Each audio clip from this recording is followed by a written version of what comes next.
Hello everyone, मैं शिम शर्मा स्वागत करता हूं आपके अपने all about physical education channel पे। तो चलिए शुरू करते हैं। आज हम करने जा रहे हैं बच्चा क्लास 12th का chapter number 8 start biomechanics and sport, जिसका नाम है ओके। कौन से क्लास का है? क्लास 12th का है बच्चा। अप टू 7 चैप्टर्स हम कर चुके हैं, आप सबको पता है। 7 चैप्टर के note with in 2 days update हो जाएंगे, आप देख सकते हैं। एमसीक्यू क्वेश्चन डिस्क्रिप्शन में मैंने पहले ही डाल रखे थे।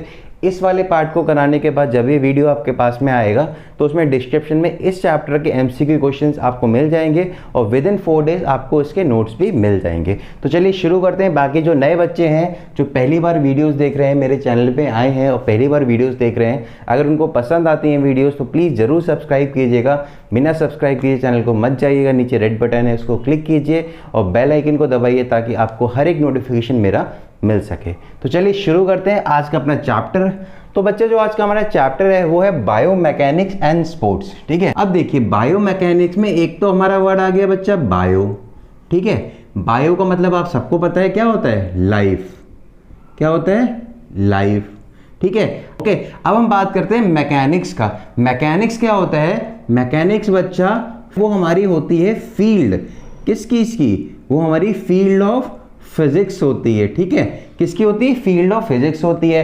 अब हम बात करते हैं, हमारे पास दो चीज आ गई, एक आ गई लाइफ और एक आ गई फील्ड ऑफ फिजिक्स। तो बच्चा आप सबको पता है जो फिजिक्स हमारा सब्जेक्ट है इसमें ज़्यादातर हम मूवमेंट्स की बातें करते हैं, एक्सेलरेशन की बातें करते हैं, स्पीड की बातें करते हैं ना। तो अगर हम इतना बोल दें तो फील्ड ऑफ फिजिक्स को हम हटा सकते हैं, मीन्स उसकी जगह हम एक वर्ड लिख सकते हैं जो हम लिख सकते हैं मूवमेंट। क्या लिख सकते हैं? मूवमेंट,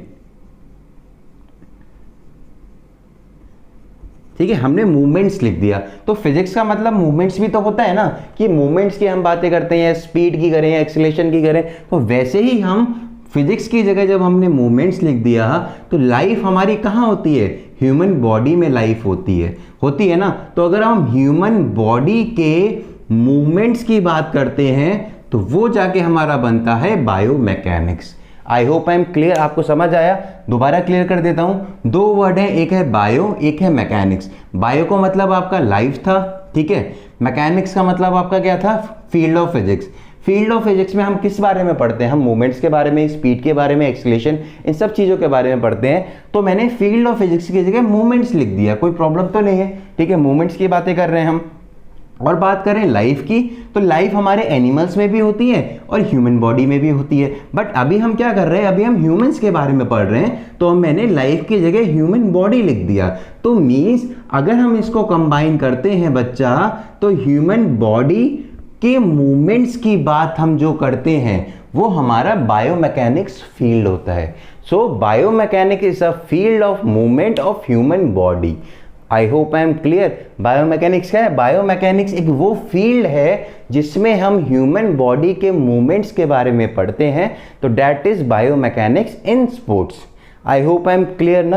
अब हम बात करते हैं बच्चा अपना पहला टॉपिक का जो इस चैप्टर का है वो है बच्चा मीनिंग ऑफ बायोमैकेनिक्स। तो आपको थोड़ा बहुत तो आइडिया लग गया हो। अब हम डेफिनेशन की अगर बात करते हैं बच्चा कि मीनिंग क्या है बायोमैकेनिक्स का, तो मैंने आपको अभी यहाँ पर बताया था। तो पॉइंट से बताता हूँ कि आपको इसकी डेफिनेशन लिखनी कैसे, बाकी एंड में एक राइटर की डेफिनेशन भी आपको बताऊंगा। देखिए सबसे पहला पॉइंट आपको लिखना है, biomechanics is a word derive from 2 words. First is bio, second is mechanics. I hope I am clear ना कि वो बायो और मैकेनिक्स 2 वर्ड से मिलके बना है। सेकेंड आप इसमें पॉइंट लिखेंगे, in which bio means life and mechanics means field of physics.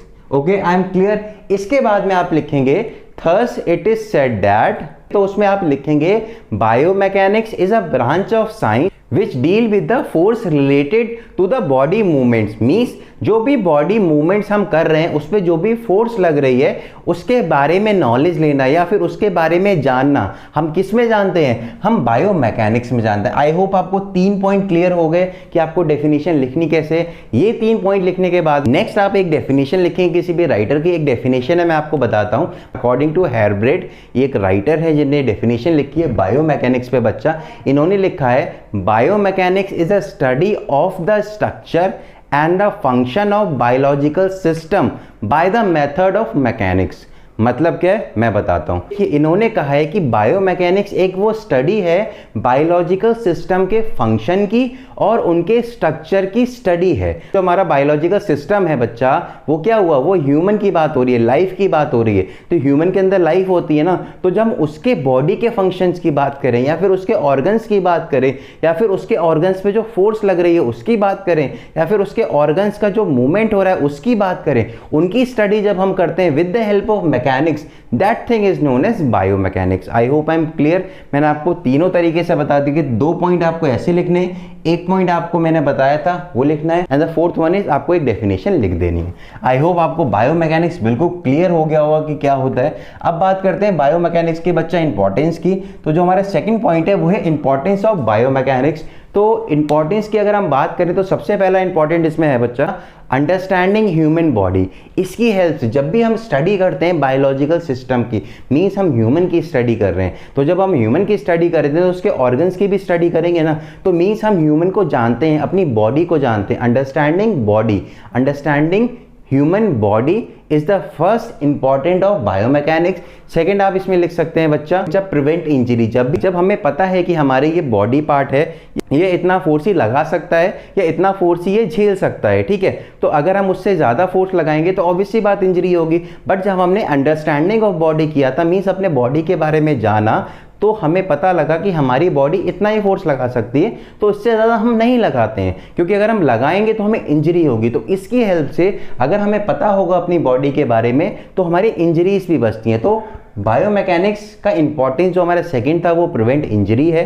Third हम इसके इंपॉर्टेंट की अगर बात करें तो करेक्ट मूवमेंट, हमें करेक्ट मूवमेंट पता चलता है कि हमें कैसे मूवमेंट करना है अपनी बॉडी पार्ट्स का, देंगे, ठीक है। अब हम फोर्थ इंपॉर्टेंस की बात करते हैं अपने बायोमैकेनिक्स के, वो है हमें नॉलेज मिलती है कि हमारी बॉडी पे कितनी फोर्स लग रही है, means knowledge about the force on our body. जो हमारी बॉडी पे फोर्सेज लग रही हैं उनके बारे में हमें नॉलेज मिलती है, हमें पता लगता है, ठीक है। और फिफ्थ हम इसमें इंपॉर्टेंस लिख सकते हैं इफेक्टिव मूवमेंट्स। हमारे मूवमेंट्स बहुत इफेक्टिव हो जाते हैं, बहुत अच्छे हो जाते हैं अगर हमें पता होगा कि हमें इतना ही मूवमेंट करना है, या हमारी जो हाथ है या फिर हमारे लेग्स हैं उनका मूवमेंट इतना ही है, इससे ज़्यादा वो हम नहीं कर सकते हैं। तो अगर हमें लिमिटेशंस पता होंगी तो इंजरीज भी प्रिवेंट होंगी, हम अपनी बॉडी के बारे में जानेंगे भी और हमारा जो मूवमेंट होगा वो भी इफेक्टिव होगा। ओके, तो यहाँ पर अपने इंपॉर्टेंस खत्म होते हैं। तो यही कुछ इंपॉर्टेंस है अपने, मैंने आपको बता दिया। सबसे पहला मैंने आपको बताया था understanding human body, human body को हमें जानना चाहिए। सेकेंड मैंने बताया था प्रिवेंट इंजरीज। थर्ड मैंने बताया था नोइंग अबाउट द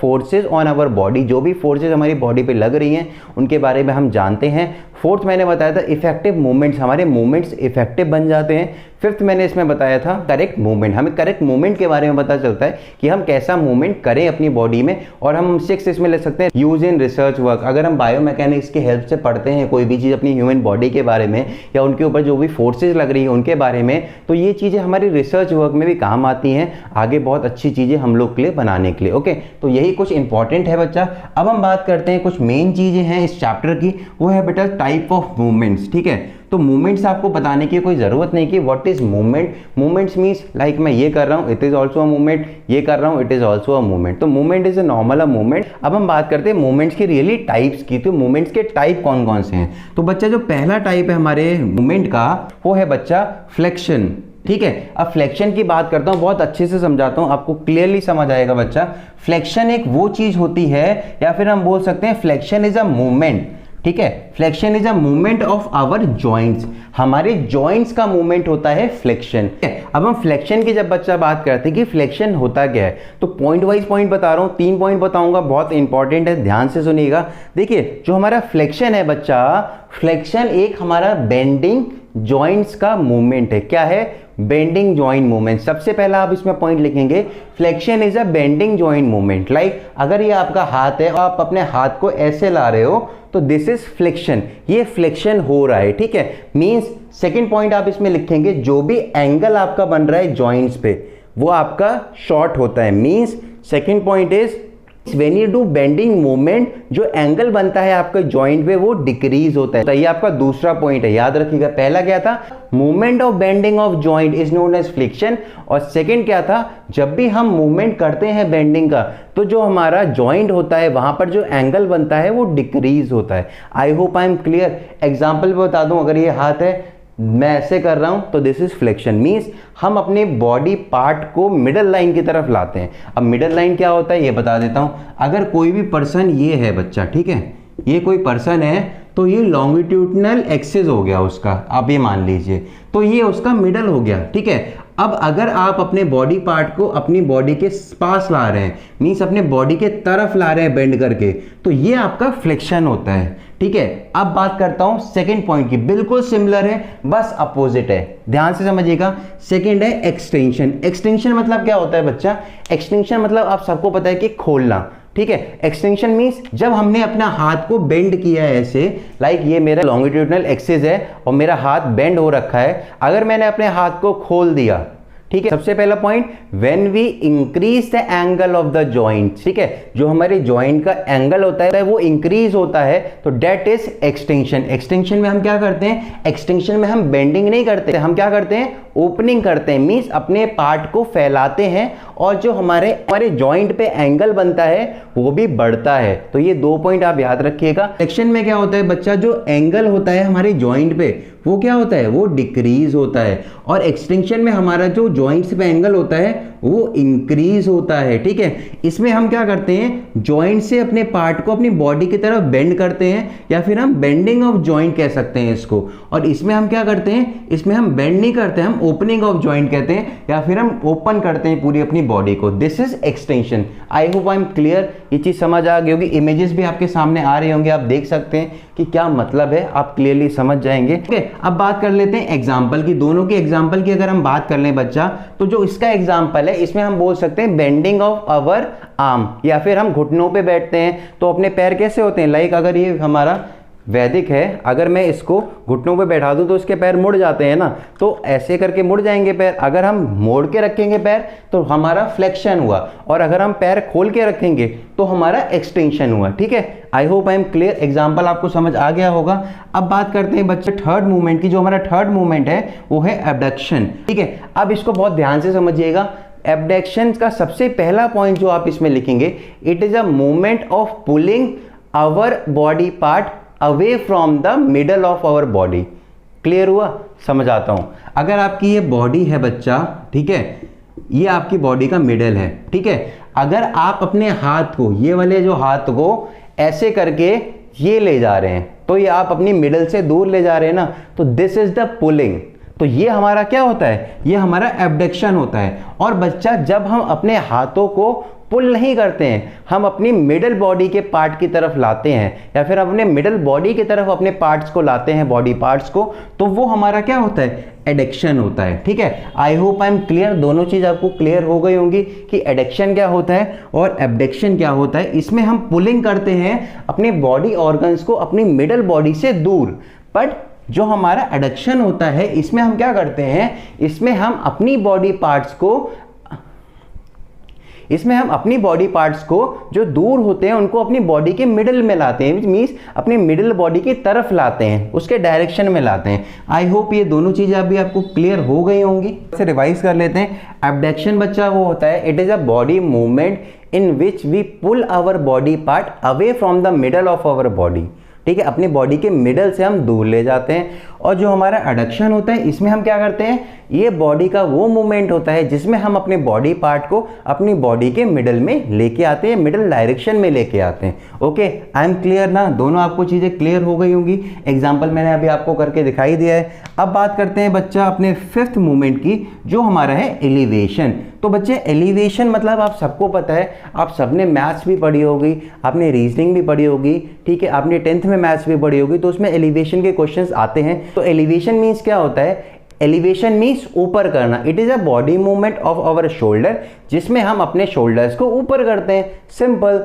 तो ये एलिवेशन हो गया। अब बात करते हैं हम सेकंड पॉइंट की, जो हमारा है डिप्रेशन। तो डिप्रेशन क्या है बच्चे? डिप्रेशन हमारा वो मूवमेंट है बॉडी का जिसमें हम अपने शोल्डर को ऊपर से नीचे लेके आते हैं, या फिर हम नीचे करते हैं डाउनवर्ड डायरेक्शन में। मीन्स जो एलिवेशन है इसमें हम अपने शोल्डर्स को अपवर्ड डायरेक्शन में लेके आते हैं, और जो हमारा डिप्रेशन है इसमें हम क्या करते हैं? हम अपने शोल्डर्स को डाउनवर्ड डायरेक्शन में लेके आते हैं। लाइक डेट हम ऐसे कर ले, या फिर ऐसे करते हैं तो एलिवेशन, और ऐसे करते हैं तो डिप्रेशन। ओके, ये दोनों पॉइंट भी आपको क्लियर हो गए होंगे बच्चा।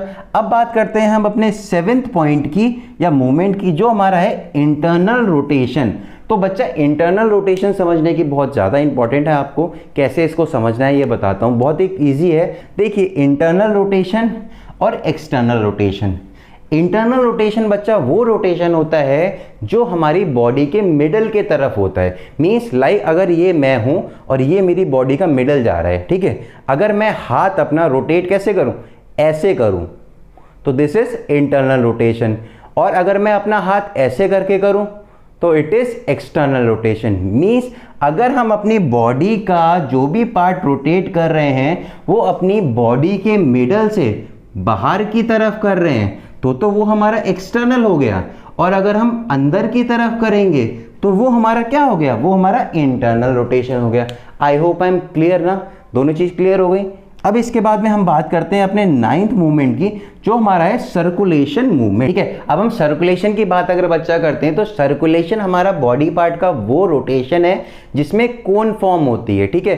क्या फॉर्म होती है, कोन फॉर्म होती है। और दूसरा पॉइंट आप इसमें लिखेंगे, जो हमारा सर्कुलेशन होता है इसमें फ्लक्शन भी होता है, एक्सटेंशन भी होता है, एब्डक्शन भी होता है और एड्यूशन भी होता है, ठीक है। ये सारी चीज़ों का जो कॉम्बिनेशन होता है वो हमारा सर्कुलेशन होता है। अब बात करता हूँ बच्चा, सिंपल सी बात बता रहा हूँ, जब भी हम सर्कुलेशन की बात करते हैं तो हम अपने बॉल एंड सॉकेट जॉइंट्स की बात करते हैं। अब आप कहेंगे sir ball and socket joint कहाँ होते हैं, आपकी जो नीज हैं, जैसे ये वैदिक है, इसकी जो नीज होंगी इसमें बॉल एंड सॉकेट जॉइंट होगा, इसके जो फिंगर्स होंगे इनमें बॉल एंड सॉकेट जॉइंट होगा।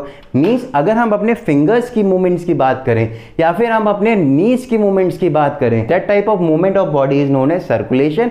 और एक और इंपॉर्टेंट चीज इसमें आपको बताता हूं बच्चा, सर्कुलेशन में हम जो भी मूवमेंट करते हैं वो कोनिकल फॉर्म होता है। लाइक अगर मैं ये हूं और अपनी बॉडी लॉन्गिट्यूडनल एक्सिस में काट दिया, लाइक लॉन्गिट्यूडनल एक्सिस क्या होता है ये पूछेंगे। अगर बच्चा ये किसी की बॉडी है, कोई सामने ऐसे सीधे खड़ा हुआ है और इसकी बॉडी आप बीच से काट दो, लाइक अगर मैं ये खड़ा हूं, आप मेरे बीच से एक लाइन खींच दो, this is a longitudinal axis for my body, ठीक है। अगर मैं लॉन्गिट्यूडनल एक्सिस से कोई भी मूवमेंट कर रहा हूं तो आप देखिए कोन फॉर्म हो रहा होगा ना, ऐसे करके कोन फॉर्म हो रहा है ना, तो कोन फॉर्म होता है जब भी बॉडी मूवमेंट से, तो that movement is known as circulatory movement. Second, ball and socket joint इसमें यूज होते हैं, फिंगर्स के जॉइंट यूज होते हैं, आइस की बात भी हम इसमें कर लेते हैं, ठीक है। और अगर हम बात करते हैं, it is a combination of flexion, extension, abduction and adduction, ठीक है, इन सब का कॉम्बिनेशन होता है। तो बच्चा यही कुछ मूवमेंट्स है जो मैंने आपको बताने थे। तो इसमें से अगर आपको कोई भी डाउट हो तो प्लीज़ पूछ सकते हैं। दोबारा बता देता हूँ, ये बॉल एंड सॉकेट जॉइंट की बात हो रही है यहाँ पर, और जो हमारा एलिवेशन है वो है, ये हमारे शोल्डर्स की बात हो गई, अपवर्ड शोल्डर्स की बात हो गई, यहाँ पर हम डाउनवर्ड शोल्डर्स की बात करते हैं बच्चा, और यहाँ पर हम किसकी बात कर रहे हैं, इन दोनों में हम बात कर रहे हैं पुल की बच्चा, ठीक है। यहाँ पर हम मिडल से, अपनी बॉडी का मिडल से बाहर ले जाते हैं, मीन्स दूर ले जाते हैं, और यहाँ पर हम अपना पुल करते हैं बॉडी की तरफ, बॉडी के मिडल की तरफ पुल करते हैं किसी भी थिंग को, और ये हमारा हो गया बेंडिंग ऑफ जॉइंट, और ये हो गया extension, means opening of joint बोल दीजिए, या फिर इंक्रीज ऑफ एंगल, और इसमें डिक्रीज ऑफ एंगल होता है। ये चीज़ आपको क्लियर हो गई। बायो मैकेनिक्स भी आई होप आपको क्लियर हो गई होगी। तो अगर इसमें से आपको कोई भी डाउट हो तो आप मेरे से पूछ सकते हैं। बाकी सॉरी अगर किसी भी वर्ड का मैंने गलत प्रोनाउंसिएशन कर दिया हो, क्योंकि बहुत गर्मी हो रही है, समझ नहीं आ रहा कैसे बोल रहा हूँ। तो बस इतना ही मेरे को बोलना था कि अगर कोई भी आपको प्रॉब्लम हो इसमें तो आप मेरे से पूछ सकते हैं कमेंट सेक्शन में। बाकी thank you so much. Next part जल्दी ही लेके आऊँगा इस चैप्टर का आप सबके लिए। तब तक के लिए कीप लर्निंग, कीप सपोर्टिंग। जय हिंद, वंदे मातरम।